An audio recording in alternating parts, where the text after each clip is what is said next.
Coming up next on Passion Struck. I think all storytelling is about change. Even when you go about writing a script, it's always the story of how a character changes. A character doesn't always get what they want, but they always seem to get what they need. All art, if it's deep enough and specific enough, has the power to change the person who's witnessing the art, viewing it, reading it, being an audience member, whatever it is.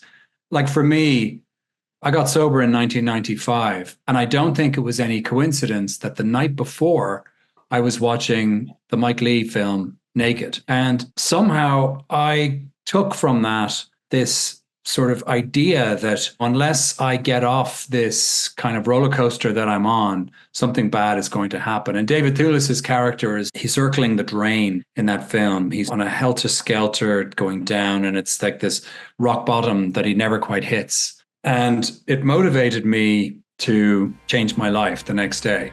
Welcome to Passion Struck. Hi, I'm your host, John R. Miles, and on the show, we decipher the secrets, tips, and guidance of the world's most inspiring people and turn their wisdom into practical advice for you and those around you. Our mission is to help you unlock the power of intentionality so that you can become the best version of yourself. If you're new to the show, I offer advice and answer listener questions on Fridays. We have long-form interviews the rest of the week with guests ranging from astronauts to authors, CEOs, creators, innovators, scientists, military leaders, visionaries, and athletes. Now, let's go out there and become Passion Struck.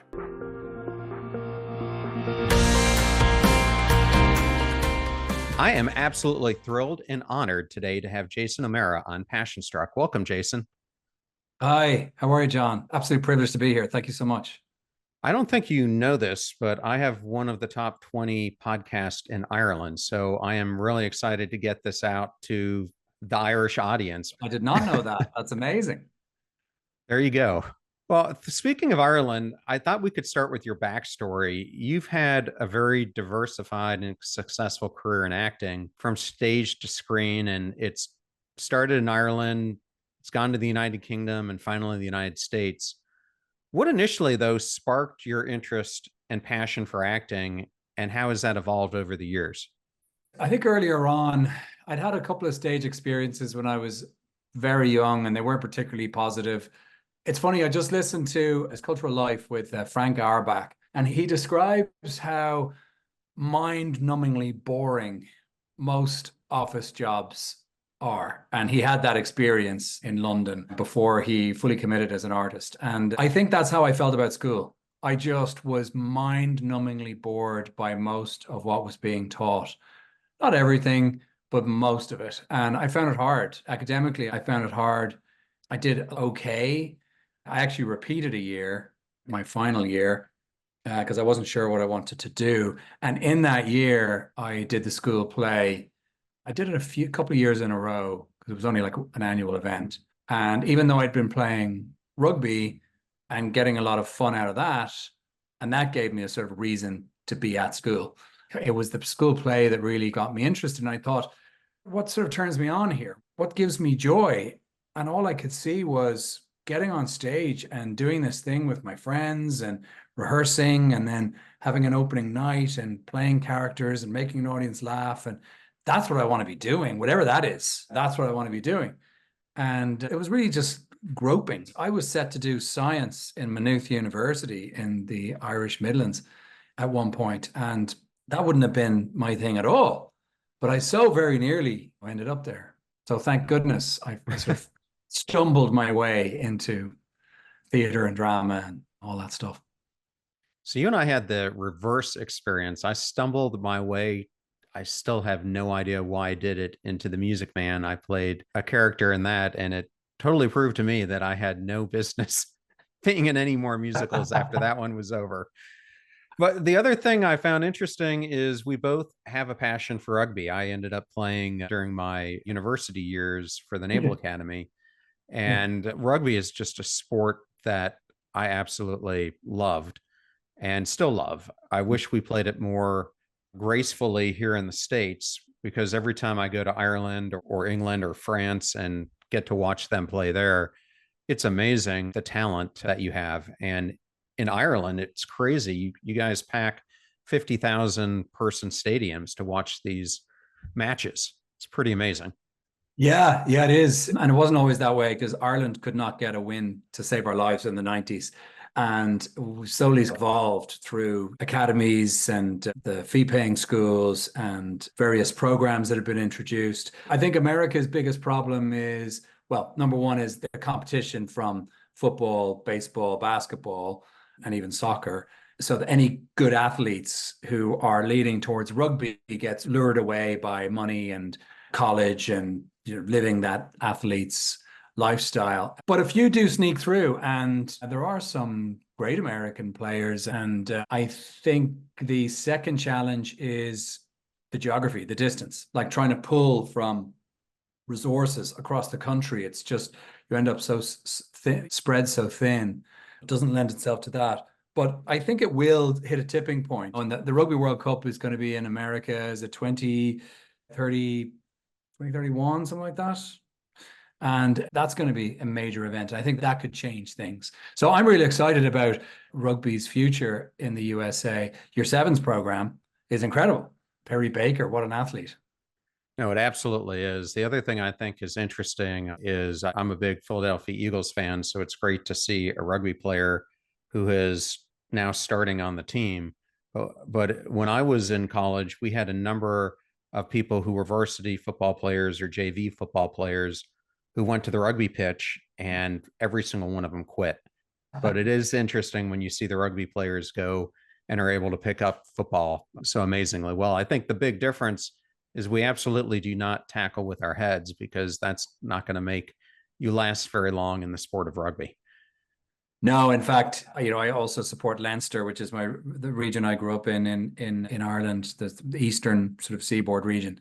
And there's a player who actually went to my school, St. Michael's, called Luke McGrath, great scrum half. And he was trying to make a try-saving tackle, and he led with his head. Unfortunately, I think he was trying to dislodge the ball. This was 2 weeks ago, and he ended up concussing himself, and he's still not fit. It can happen, and it's on you if that does happen. But they're trying to clean up the sport. They're trying to make it safer so that kids will be more attracted to it. Yeah, absolutely. Well, one of the things I did want to ask you is, I know for me, playing sports was so invaluable in different life skills that it taught me at such a young age. Did you find the same thing? And have they been beneficial to you in your acting career? I think so, yeah. You always run the danger of using sports metaphors when you compare art and sport. Sometimes I think you can mix your metaphors and make some sense out of it. Ultimately, they're very different things, but I think you can make some comparisons. I think consistency is really important in both. I think routine is really important. Discipline, working well with others, collaboration, handling rejection, and trying to perform under pressure, and trying to do the best for yourself, but also for the people around you. I think there are loads of similarities. And in that respect, yeah, I probably brought a lot of those values over into my career. Yeah, I just always think about it, and I think about the difference between a great athlete and an elite athlete. And you look at someone like Tom Brady, for instance, or even Novak Djokovic, and it's how intentional they are in every element of their preparation, which I think takes them to that different level, and how much work Djokovic, in fact, did on getting his heads on, because he knew he was on par with the others from a physical standpoint, but he realized that he wasn't there from a resilience and perseverance standpoint, and how he worked so hard to get over that. I think it's the same way you could say with Tom Brady, and how he, from the other players I've talked to who've played with him, kind of sets the standard for his work ethic, like Derek Jeter did, but also in how he treated his body to have the longevity that he wanted in the sport. So tons of things you can learn. Yeah, totally. And I think that difference between the good and the great player, like the excellent player versus the elite player, or however you want to frame it, is that the elite player will perform best under pressure, is not risk averse in the most pressurized of situations. So wouldn't be afraid to throw that long pass, even though the Super Bowl's on the line or whatever it is. And that's a wonderful, freeing thing to reflect on and bring into, well, into your profession and career, but also into your art if you're that way inclined, because I think taking risks is really important.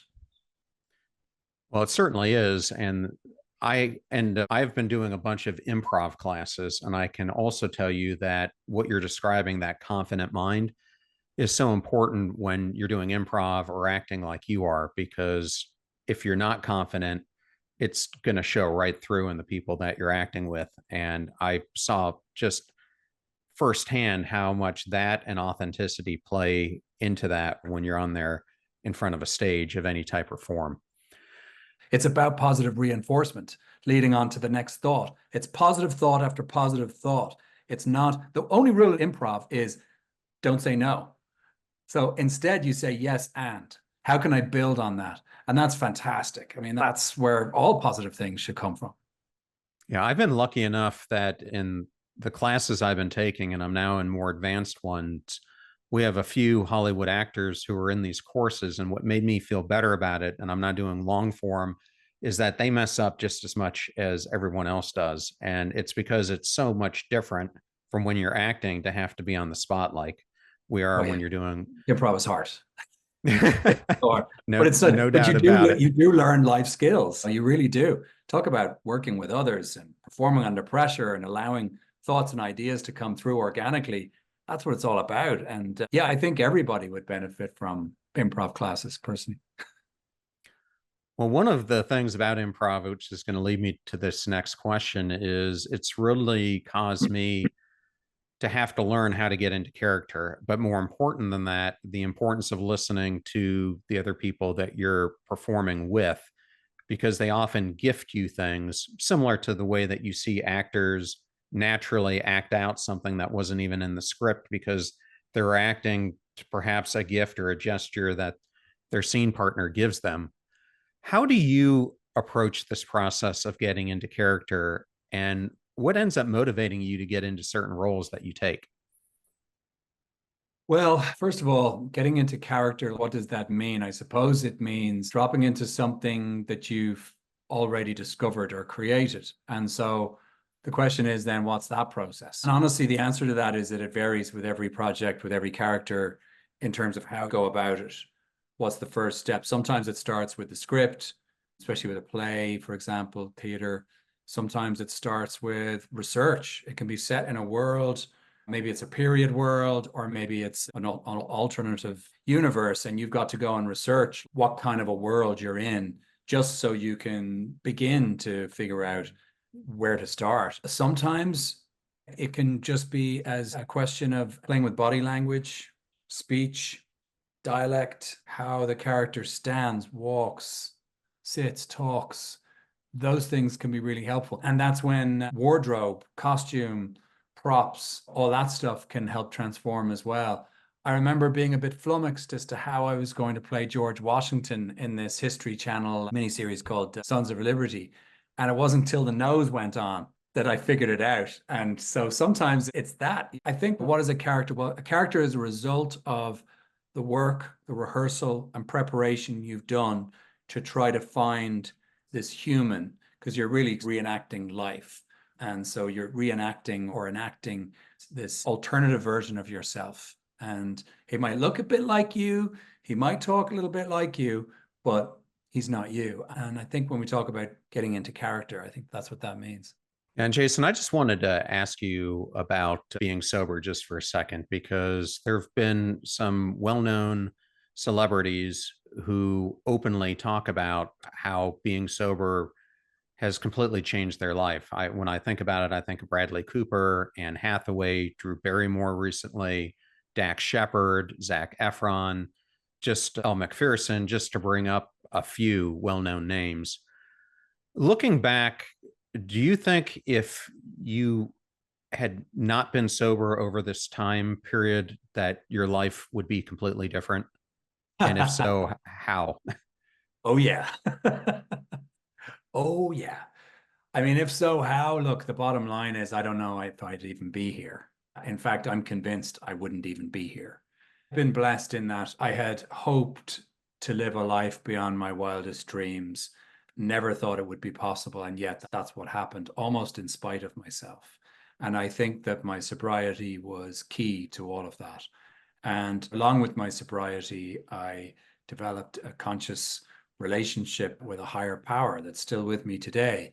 I have this incredible support whenever I need it of men and women, and I approach major life decisions with some degree of clarity, again, in spite of myself. And so it gives me a sort of a bottom line. It gives me a sort of guarantee that even if today gets crazy and things fall apart a bit, that I'm not going to take a drink by the end of it. And that means all sorts of things are possible. I'm on the playing field for wonderful things, and wonderful things have happened. And I still sometimes have to pinch myself. I'm just this kid from Sandy Cove and never thought I'd reach the places that I reached. I still think it was divine intervention, because I just feel like I just showed up to the next thing and whatever happened. And also there've been a lot of setbacks, and there's been a lot of things that I didn't get that I wanted, and rejection, and we'll get to all that. But like, my sobriety has become a bottom line for myself and my behavior in my life, and allows me to,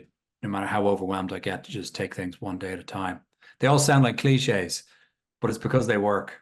Well, thank you for sharing that. And I wanted to go into a few of your projects. And I have to tell you, man, I loved The Man in the High Castle. Oh, I yeah. remember seeing the previews for this coming out, and just the whole concept just gripped me before I even started watching it. And it's such an interesting way to think about how different the world could have looked had the Allies not won the war in World War II. And I have to ask you, given the current political climate that we're in the United States, and I know you live here now, how do you equate your experience portraying Wyatt Price to what's going on now? And how does it shape your perspective around political resistance and the dangers when unchecked politics get out of hand? Wow. I mean, it's a big question. And obviously, I don't want to get too political here. I don't think it's the platform, but it's clear from that show that what our stance on fascism was and is. And I certainly didn't disagree with a lot of the things that my character was doing in that. I think resistance is again, something like that is noble. I think we have to stand up and speak up against it. I think we must learn from history lest we repeat it.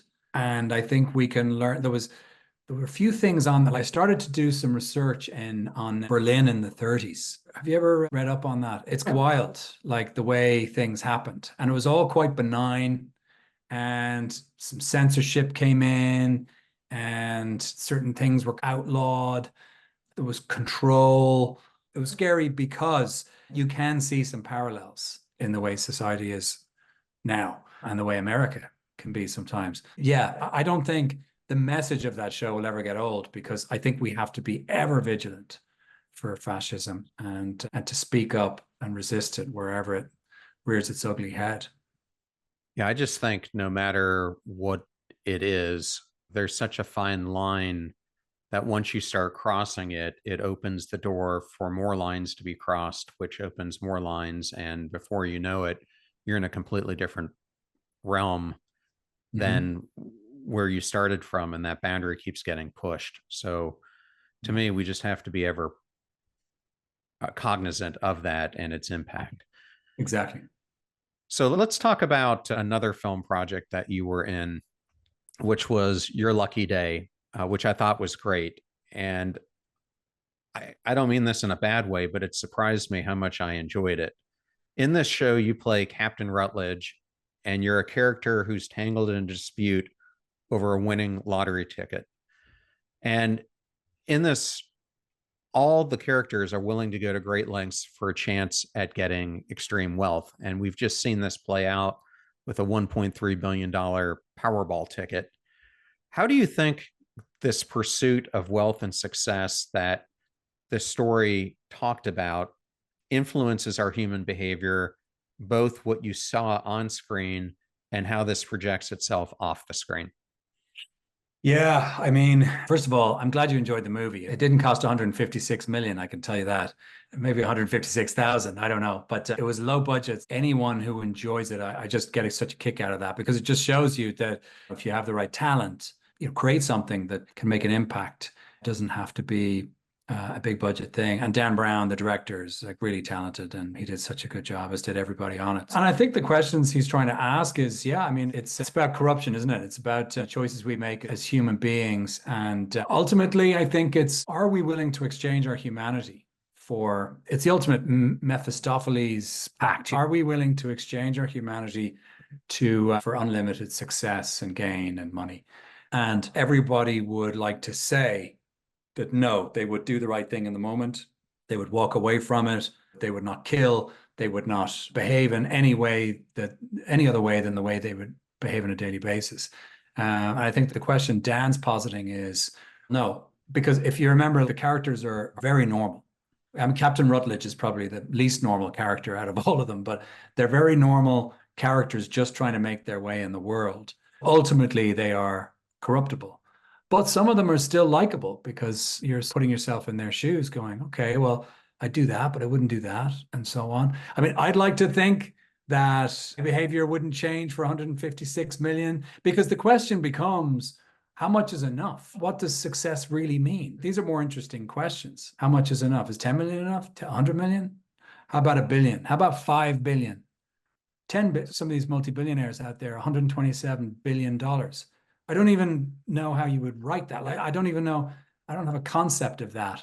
So how do we measure wealth? And if we're measuring success with wealth, then I just feel like we're barking up the wrong tree. And just as humans, as society, I just feel like if we are willing to sacrifice ourselves and our humanity for something material, then we're just missing the point. And it's probably what gets us into trouble as a race in the first place, or as a society in the first place. We are corruptible. Yeah, well, I want to touch on this for a second because it interests me. I think it really depends on the person and how they came into their wealth, for one. For instance, I was a senior executive at Dell, and I spent a ton of time interacting with Michael Dell. And I found him to be one-on-one one of the most approachable, humble, down-to-earth people I've ever met. While I lived in Austin, at the end of my street, there was a family who started off on the other side of tracks, and they won the lottery. And they had built this compound at the end of the street, gated, that had more toys in it, campers, all-terrain vehicles, boats. I mean, you could have done a movie about it. And they were completely on the other spectrum when you would talk to them about how aloof they were about their money and everything else.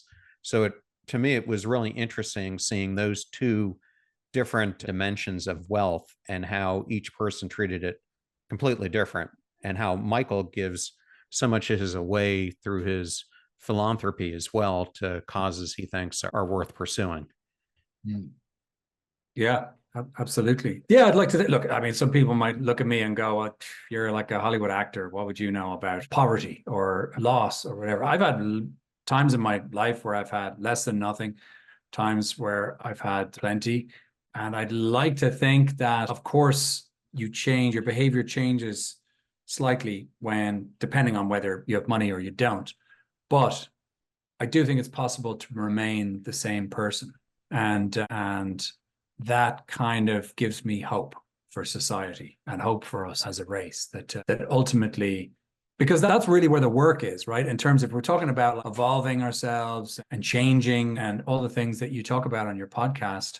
I think that's one of the ultimate kind of aspirations of a human being, is to not be corrupted by the material elements that we're surrounded by, that the answer is inside, or the answer is the connection with other human beings, or love, or whatever you want to call it, that actually more money, more problems. Yeah, well, absolutely. I mean, it's something that I talk about all the time with myself personally. Is the more successful I got, I just wanted more titles, more money, more recognition, more this, more that. Yeah. And in the end, How much is enough? Yeah, it just creates inner turmoil. While the outside might look successful, the inside is the exact opposite. Yeah. So something I really wanted to explore with you is rejection. And this is something that we all experience. As a newly published author, when I tell the story to people about how many times I was rejected along the way of trying to get this book into the world, I mean, I must have gone through 120 rejections. I never thought it was going to see the light of day. And this is a common experience in the acting profession from the actors that I talk to, who can't tell you how many auditions they tell me they go through and how many end up not culminating in anything. How have you coped with rejection, and what strategies do you employ to stay motivated and resilient in the face of setbacks that you face? Well, yeah, it's true. If you're an actor, you have to learn how to live with rejection from day one, because you're not going to get every part that you audition for. Sometimes you'll get 1 in 3. That's very good odds. Sometimes 1 in 5. That's very good. But like 1 in 10, 1 in 20 is normal. So that's 90% failure rate plus. You just simply can't focus on that, or you're just going to feel like a failure, even if you end up on a big hit show or a huge hit movie. You cannot focus on the stuff that hasn't worked out for you. Actors tend to be quite philosophical as people because of this rejection, I believe. Because we live with it every day, we use language like it wasn't meant to be, that was someone else's job, the right job will come along when it's supposed to, stuff like that. It's, you have to find ways to cope with it. There are times when sometimes rejection is trying to tell you something, and there might be moments where you go, okay, maybe I need to change something. Maybe it's my appearance. Maybe it's the way I'm approaching the work, playing the scene. Maybe it's the parts I'm going up for. Maybe it's my agent or my manager, blah, blah, blah. But for the most part, you just have to move on. I still, having said all that, I still feel the pain of it. Still, I might get over it quicker than I used to, but I still feel that sting when you realize they haven't called back, or they tell you they've gone in a different direction, or you go to the movies and you see the role you auditioned for a year ago and you go, oh yeah, I guess that guy got it. Because sometimes that's how you find out. So it's a tricky one, but all the things you talk about, resilience and persistence and that kind of stuff, is really important, because you can't let that rejection or failure, quote unquote, affect the next thing. Because when the next audition comes in or the next job comes in, you've got to put all that aside and bring your confidence and your positivity and your application and your approach to the new work, to the work. There are a lot of there are quite a few actors who talk about, I think Bryan Cranston and a couple other guys talk about how the audition is the job. So go, oh, Tom Hanks, I think, is another guy who talks about the audition is just show up, do your job, show them what you're great at, show them what you're going to do with this, and then just walk away. And if they ask you back, terrific. If not, moving on to the next job, and so on. Yeah, and I also love to hear the stories of the actors who got the part, turned it down, and then you hear the person who took the role and turned it into something extraordinary. How about Christopher Walken for Han Solo, or Tom Selleck for Han Solo? Both those guys were in the picture at one point, and it's hard to even imagine them. No, sorry, Selleck was in the picture for Indiana Jones. Walken was on the short list for Han Solo, and you just can't imagine those guys playing those roles. I mean, talk about lucky. Harrison Ford had to wait till he was 35, but wow, his boat really came in. Yeah, and then it springboarded from there. Yeah. Well, can you share maybe a role that you really wanted that you didn't get? Oh, yeah. I mean, I could say all of them. There was a couple I like. There are funny ones that really stick to you sometimes, that you just, no matter how much you let go, they still hurt. I really wanted to be in Black Hawk Down, and I can barely remember the audition. I might have done 2 auditions for 2 different parts. And it was last week before the holidays in December. And I remember waiting, I was quite young, waiting to New Year, because I was convinced that I was going to get a call back or an offer for the part I'd auditioned for. January 1st came, nothing. January 7th came, nothing. Mid-January comes, end of February, and it's like, okay, I didn't get it. It's time to let go. And I still harbor that one. I still wanted to be in that movie. As it turns out, I ended up being in Band of Brothers, so it wasn't too bad. But there was something about that movie that I really wanted. Maybe I just want to work with Ridley Scott. I don't know. But that one, yeah, I just never let go of that one. It's funny. Yeah, and I love Band of Brothers as well. In fact, DVDs are going out the window, but I have the whole box set because I thought it Nice. was such a well done series. But I actually am friends with Jeff Struker, who was the lead Humvee driver during that battle. And he told me that, The battle in Mogadishu. yes, he Wow. won a Silver Star. And he Wow. tells me that almost the entire day he thought he was going to die because the type of fighting that they were in, it was point blank range. And I mean, he lost his gunner in his Humvee. He had other things coming. And he said when they returned and the whole Humvee is just saturated with blood after they're washing out, being told you've got to go back in, knowing that they were going to have to spend the night out there. He goes, I just had to question life at that point, but I knew I had a job to do and there were injured people, brothers of mine that I had to go save. So I went back. But interestingly enough, he told me that he got to play a role as a consultant to the actors who were doing it. And he said that it's probably one of the most real portrayals of what actually happened that he's ever seen in a combat movie. So I think that's what's fascinating about playing some of these guys. I've done it a few times, a couple of times,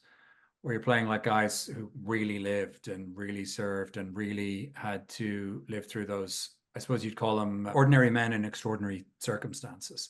And would you be extraordinary like they had to be in order to survive, in order to do their jobs? Like you'd hope so.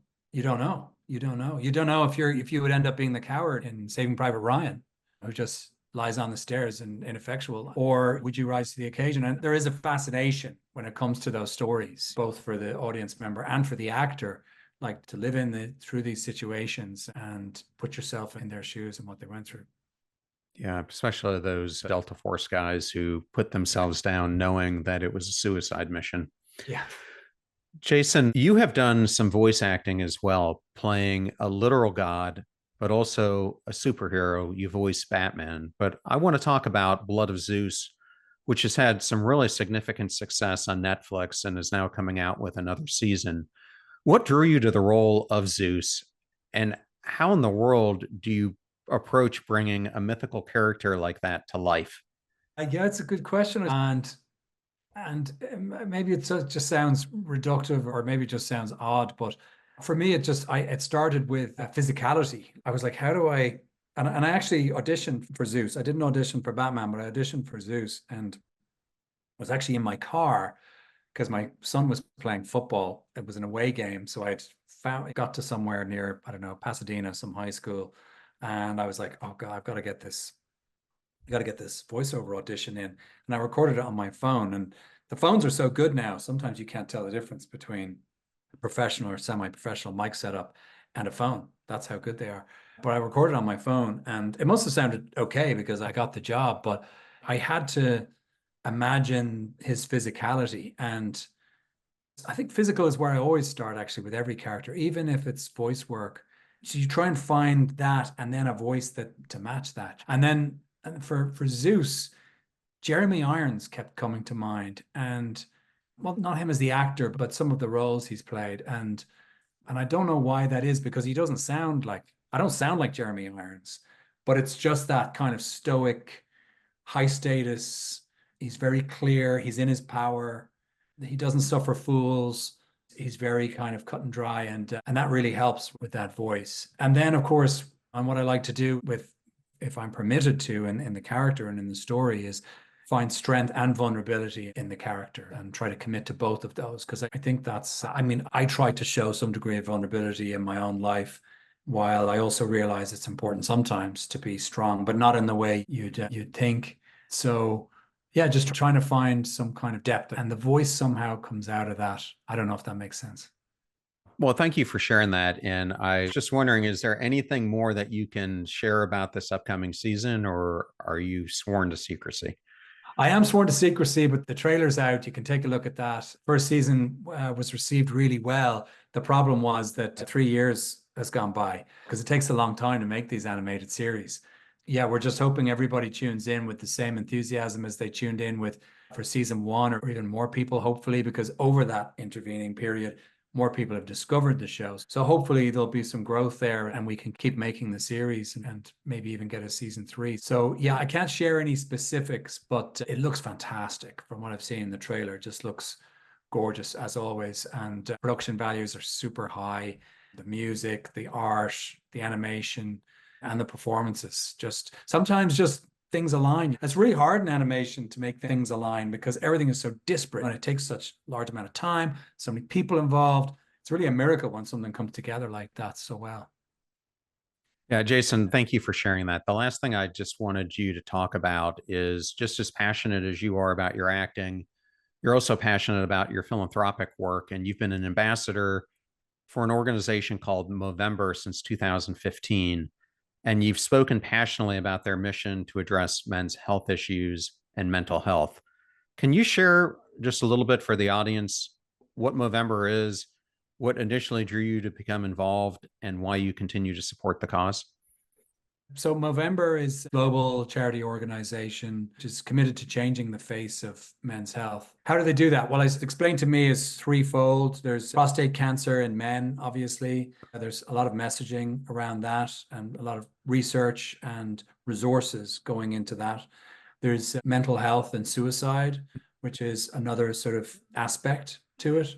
And the third is it's a little more wide ranging. It's more about positivity, vulnerability in men, getting talking again, connecting, communicating, trying to develop healthy habits and routines and stuff like that. I love all this messaging because I had, going into 2015, I just lost my stepfather to cancer, not prostate, but still, and pretty brutal witnessing that. And then a close friend of mine lost his brother to suicide. It just seemed, when this opportunity came along and I met some of the people at the organization, it just seemed like the right place to go, the right thing to be doing.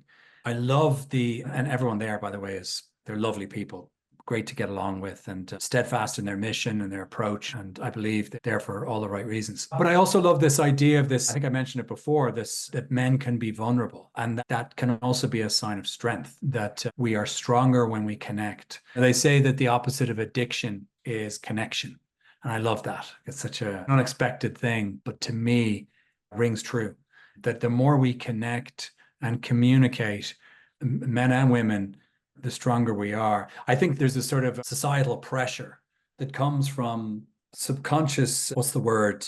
I suppose messaging in our society, that we hear things all the time. Be a man, take it like a man, be strong, don't give up, just muscle through it and all that kind of stuff. And it's just BS. It's all just willpower. And a lot of men need help with this stuff. We can't do this alone. We need to reach out to our friends and say, hey, I'm having a hard time today. I need to talk. I need some connection. I need to hang out. I need to, whatever it is, process something.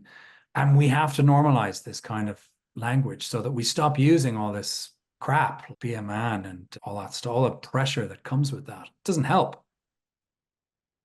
No, not at all. And for my time when I served in the military, we were just always told you've got to suppress it all. You don't want to show any weakness. And for what I did with the super high security clearance I had, you didn't want anyone to know that you had mental health issues at all because you could lose your clearance. So there were a whole bunch of things that we've grown up with that really tell us to suppress instead of let it out and let it wash out of your system so you can deal with it by being vulnerable. And military veterans of all people need that connection and need that support and need to be told that it's okay to talk about all of this stuff. Absolutely. Jason, thank you so much for being on the show today. If someone wants to learn more about you, is there a good landing point for them to go to? Yeah, sure. I'm on Instagram at Jason O'Mara Official. I'm on Twitter. I think it's at Jason O'Mara, or maybe Official's in there too. I'm on Facebook. So yeah, absolutely. Come on there. Please join and follow. I try to keep things engaging. I'm not the most routine about appearing on there, but when I do, I try to connect with as many people as possible. Well, it's such an honor to have you today, Jason. Thank you so much for being on the show. Thank you so much for having me, John. I'm very grateful. Appreciate it. I thoroughly enjoyed that interview with Jason O'Mara, and I wanted to thank Jason and Amy Millen for the honor and privilege of having Jason appear on today's show. You're about to hear a preview of the Passion Struck podcast interview that I did with psychologist Emma Sapella. In our interview, we discuss her roadmap to psychological sovereignty, empowering you to break free from self-destructive beliefs and to live life at its fullest. Joan of Arc. We learned about her in school. I grew up in France, so she's sort of like a national hero, saint. Really, in the last couple of years while I was reading this book, really understood, wait a second. So she was born, basically you could think of it, into slavery as an uneducated peasant. Here she was, and the French were losing, many of the soldiers were also born into slavery. So talk about no hope. And here she was, and she enlivened the spirit of an army of shoddy soldiers who had lost hope. And she got them to stop drinking, to stop whoring, to go to church, to follow her into battle, and to win. If you think about that, she had the sovereignty in her that kindled the sovereignty in a bunch of hooligans who weren't even expecting that they could win. Not just that, she had to go to the king, who was such a weak, disempowered guy, the French king who was sort of hiding out. And she brought him to the church to crown him. She gave the king his sovereignty because he himself was not claiming it. It's such an extraordinary story when you think about it. And it goes to show how when one person has sovereignty kindled within them, they awaken the sovereignty in others, even if they are the most lowest rank there could possibly be. The fee for this show is that you share it with family or friends when you find something interesting or useful. If you know someone who would like to explore and learn more about Jason O'Hara and the life of an actor, then definitely share today's episode with them. The greatest compliment that you can give us is to share the show with those that you love and care about. In the meantime, do your best to apply what you hear on the show so that you can live what you listen. Until next time, go out there and become passion struck.